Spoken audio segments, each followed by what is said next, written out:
Habari zenu wapenzi watazamaji. Leo nitawafunulia siri iliyoko jikoni mwenu. Najua kwamba kinywaji cha mchaichai na limau kinaweza kubadilisha afya yenu. Karibuni tujifunze kuhusu kinywaji hiki cha mchaichai na limau, rafiki yenu mpya wa afya njema. Kinywaji hiki kina faida nyingi, kinasaidia kupunguza presha, kusafisha ini na kuimarisha mzunguko wa damu. Sasa, kwa nini kinafanya kazi vizuri? Mchaichai una nguvu sana. Unasaidia kudhibiti presha, kupunguza mafuta mabaya mwilini na kulinda moyo wako.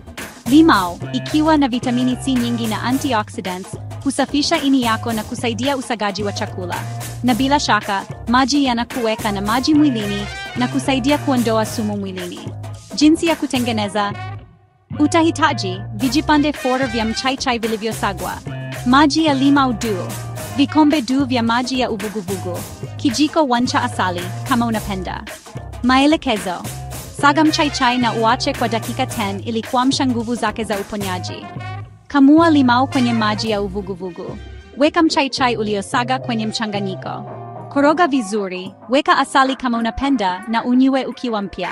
Anza siku yako na kinywaji hiki kabla ya kula chochote kwa wiki 2 mfululizo. Pata uzoefu kamili wa kuondoa sumu mwilini na faida za kiafya.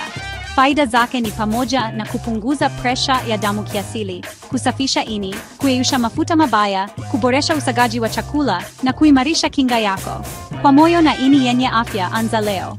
Achana na matibabu ya gharama kubwa. Chai, limau na maji yana nguvu na ni ya asili.